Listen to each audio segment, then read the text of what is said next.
I can control anybody. When you know what someone wants, you give it to them or you take it away. Believe it or not, there's a method to becoming a savage in the game. Zeke told me you wanted permission to take me out. Who's Diana? Well, we're off to a rocking start on Power Book 2. I don't know why they called it Ghost. Maybe they should have called it Tariq. Any event, considering what Tasha said last night, it is pretty much inevitable that we are going to see Thomas Patrick Egan in this series at some point in time, because she has implicated that man in a felony as he's trying to drive that sweet Mustang to California. In this video, this is my first trailer review and breakdown for the show, episode 2. Let's take a look. If you're finding me for the first time, please subscribe to the channel. Folks, please turn on those notifications. It seems like every month YouTube turns them off so that when I do videos, when I go live, like I'll be going live tonight with Larry and Sharonda of Pay or Wait, you get the videos. Also follow me on Instagram. For those of you wanting to see the baby, I tend to put most of the baby pictures on the gram. And if you're not investing, ladies and gentlemen, now is the greatest time in your life to make a lot of money just investing in stocks or trading options.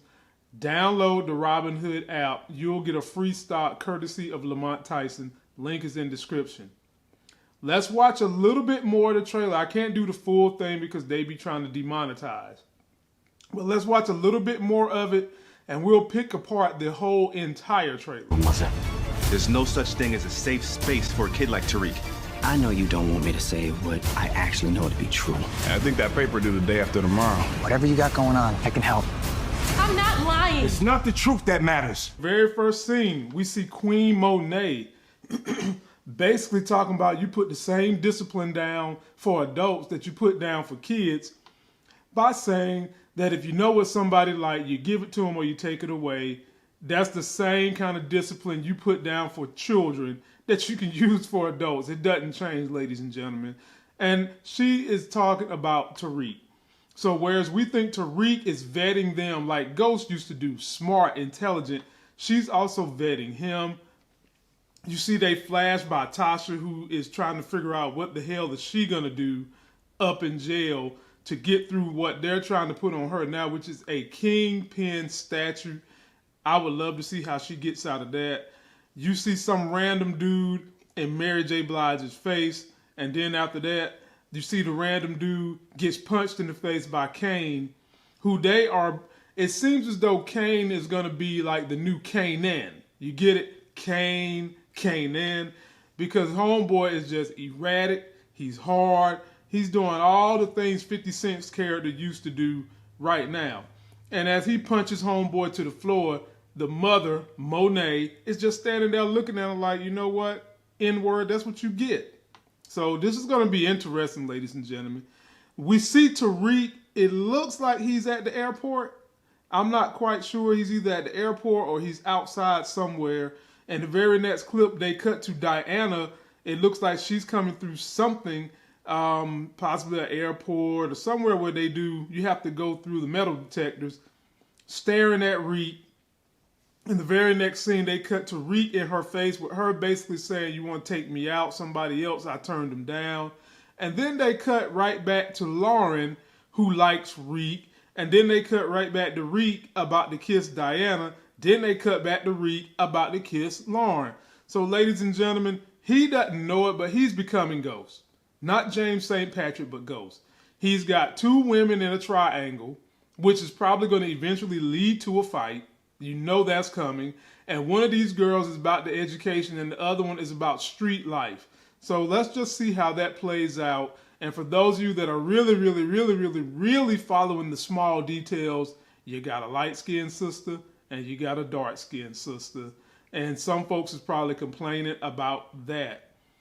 Next clip, they cut to Mary J. Blige, just basically schooling her daughter Diana on anytime Tariq does anything, they either wind up dead or in jail. You see Reek going to the laundromat, which I know college kids tend to do their laundry in a laundromat. But ladies and gentlemen, you know Reek loves to hide things in certain places. This could be a place where he's hiding some of his drugs. You see they cut to a scene with him about to walk into the municipal building.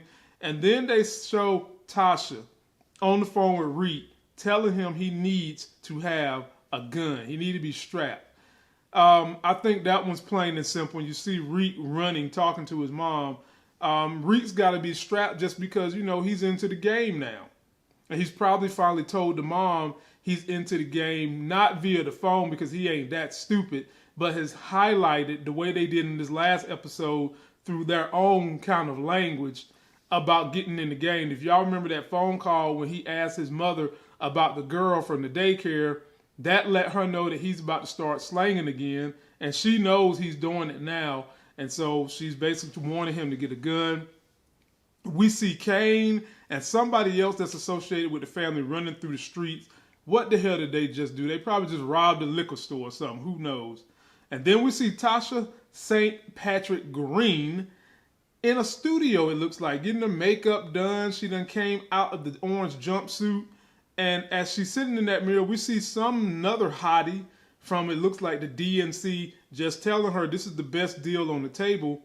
And after she does whatever she do, whoever interview she's doing, she's right back in the straitjacket. And I think this is before that interview, but Tasha has already shown you can put that lace front wig and snatch it back quick. It don't even have to be in sequence. Davis McClain sitting there looking at Reed, who throws down the cash on the table as Tasha's telling Tariq, you got to pay this man whatever you need to pay him. And then, ladies and gentlemen, who is this with a gun? Somebody in the comments section said that that's Tommy. I said, nah, the gun is too small for Tommy and the hand is definitely too small. That's a female. It's just a matter of whose female hand is that with the gun on, I think. Could be a small man's hand, but it looks like a female. Then we cut to Professor Killjoy just basically talking about when you've got a kid like Tariq, it's going to be hard to adapt and help this young man do what he needs to do.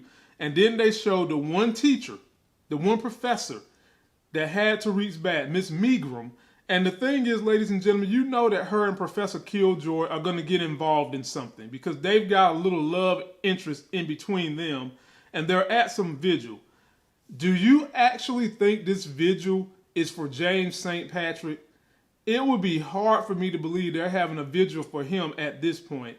This could be for some crime on campus. Somebody got hurt on campus, and they're having a vigil because you see these kids out here, but you also see the professor looks like she's at the vigil too. And I don't see either one of them doing anything for James St. Patrick, especially on campus. And the kids looking all sad. I guess we'll see in this coming episode. Then we see photographers, it looks like the press, in a graveyard, and they cut to, we're assuming that is James St. Patrick being put to the ground. Now, is Tommy going to show up for this? Tommy is coming back this season. It's too late. Tasha implicated him in a massive crime. He's going to come back. Now, Tommy ain't averse to coming back, hiding behind the bushes, looking in on stuff. Y'all remember he done that in last year's Power.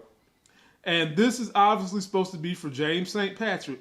Will we see Tommy pop up somewhere around this funeral looking in because he done heard the word that Tasha snitched on him? It's supposed to be his girl. Then we see them cut to my man Tate. And ladies and gentlemen, I am still looking forward to Tate's spinoff because what they're doing with the legal stuff with Tasha and the criminal stuff and the political stuff in this show are two of the anchors that make this show really, really good, along with all the other 8 dynamics they have stuck in here dealing with Reed. Those 3 parts make it really good. And we see we see Steve from the DNC and we see John Mott basically grilling Tate, probably about Ghost, James St. Patrick. And Tate is basically like, you want me to tell you the real truth? And then we see Tariq doing some work, and we see Ezekiel slam a book down on the table saying, bro, you're going to have to get this done for me. And ladies and gentlemen, that's not going to be sustainable for Tariq. That's another situation that's about to blow up. Then we see Kane and Homeboy that was running through the street.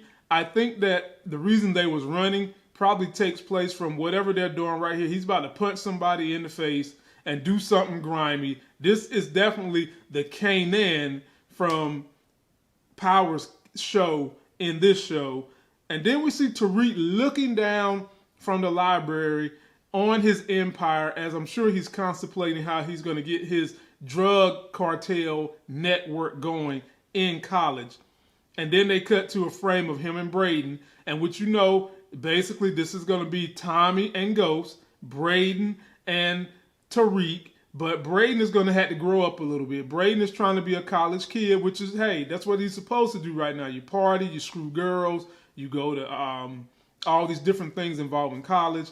And then we cut to Cooper Saxe, as Braden was just basically telling Tariq, man, what the hell are you involved with? You need to get out of it. And we know Cooper Saxe is a pure fuck up. And he's going to mess up again, ladies and gentlemen.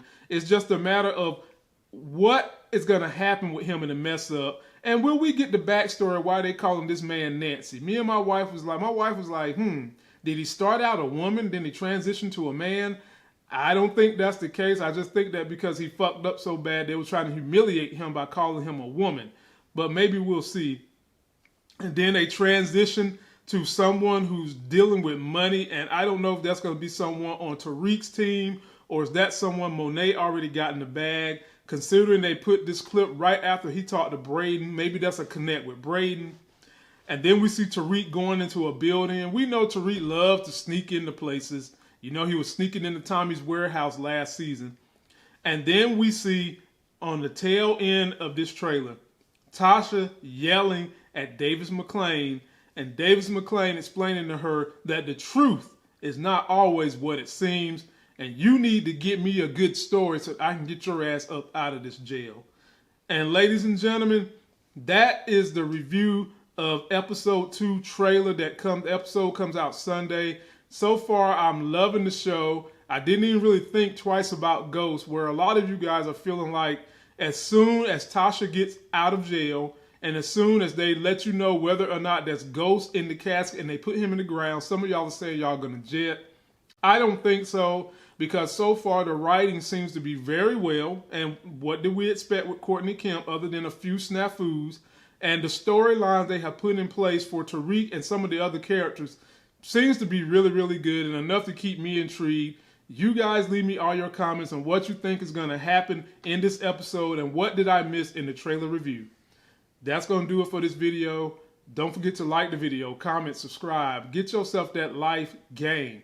Again, follow me on Instagram. Go over there and check out the baby.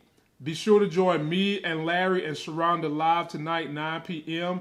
And turn on the notifications so every time we go live Monday, Wednesday, and Friday night, you guys can get in on the conversation. And also start investing in your future by downloading this Robinhood app and start getting stocks. And when you download the app, you will get a free stock. And until that next Sex is Hell video, I'll see you.